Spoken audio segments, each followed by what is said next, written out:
जंगल हमेशा से मेहनती मखलूक का घर रहा है और उन सब में सबसे ज्यादा मुनज़्ज़म, जिम्मेदार और मेहनती मखलूक चूंटियां समझी जाती हैं। एक पहाड़ी के दामन में चूंटियों का एक बड़ा कबीला आबाद था। वो ज़मीन के नीचे अपने रास्ते खुद बनाते, खुराक इकट्ठी करते और हर मौसम की तैयारी पहले से करते।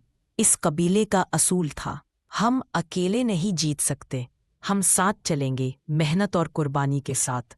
इस कबीले में एक नौजवान चूंटी रहती थी, नाम था मनु। वो ज़हीन थी, जुस्तजू पसंद, लेकिन थोड़ी बेचैन भी। मनु को हमेशा लगता कि इसकी जिंदगी सिर्फ काम और काम में गुजर रही है। कभी कभी वो आसमान की तरफ देखती और सोचती, काश मैं भी परिंदों की तरह आज़ाद होती, जहाँ चाहती जाती, आराम करती, किसी की बात ना मानती। एक दिन खुराक जमा करने गई तो उसे दूर दरख्तों के पीछे एक और चूंटी कबीला नजर आया।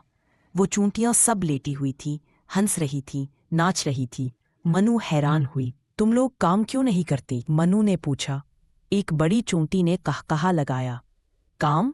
हम गुलाम थोड़ी हैं, जिंदगी एक बार मिलती है, उसे जियो। खुराक तो मिल ही जाती है कहीं ना कहीं।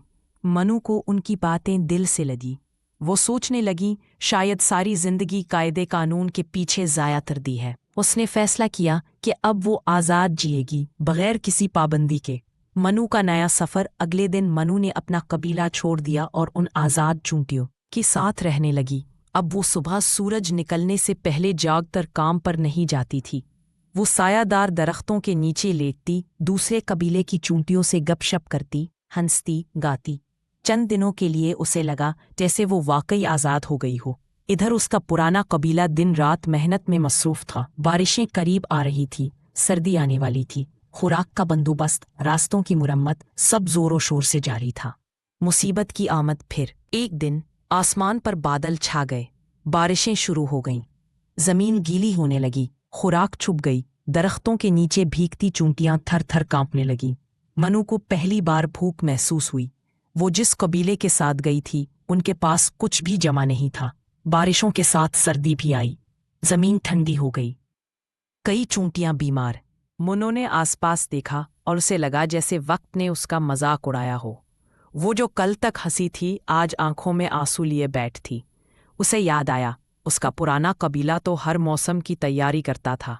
वहाँ सर्दियों के लिए खुराक महफूज होती थी, सुरंगें थीं, हिफाजत थी। शर्मिंदगी और वापसी। मनु ने फैसला किया कि वो वापस जाएगी। सर्दी की रात, बारिश के कतरे, थरथराती हवा में वो किसी तरह रेंगती हुई पहाड़ी की तरफ निकली, थकी हारी, भूखी, शर्मिंदा। कबीले की दरवाजे पर पहुंची तो दो मुहाफिज चूंटियों ने रोका। मनु, तुम यहाँ? मनु ने रोते हुए कहा, मैं गलत थी, मौका दो, मैं बदल गई हूँ। आवाज सुनकर कबीले की मलका बाहर आई। उसने मनु को देखा और कहा, हमने तुम्हें रोका नहीं, क्योंकि कुछ सबक सिर्फ तजर्बा ही सिखाता है। तुम वापस आ गई, यही काफ़ी है। लेकिन याद रखो, आज़ादी अच्छी चीज़ है, मगर जिम्मेदारी के बगैर वो बर्बादी बन जाती है। नई मनु ने नया सफ़र शुरू किया। वो अब कबीले की सबसे जिम्मेदार और समझदार चूंटी बन चुकी थी। वो दूसरों को कहानियाँ सुनाती, नई नस्ल को सिखाती कि कभी वक्ती मज़ा तुम्हें मुस्तकिल नुकसान की तरफ ले जाता है, मगर मेहनत, उसूल और कुर्बानी वो बीज हैं जिनसे कामयाबी के दरख्त उगते हैं। फिर अखलाकी सबक। जिंदगी में बाज़ औकात आज़ादी और आराम बड़ी कशिश रखते हैं, मगर वही इंसान कामयाब होता है जो वक्ती ख्वाहिशात के बजाय मुस्तकबिल की तैयारी को तरजीह देता है। मुश्किलात आएंगी, मौसम बदलेंगे, लेकिन जो चूंटी की तरह सब्र और मेहनत से जीता है, वो हर तूफान से बच जाता। वीडियो पसंद आई हो तो लाइक, शेयर और सब्सक्राइब ज़रूर करें, ताकि अगली कहानी सबसे पहले आप तक पहुंचे। शुक्रिया।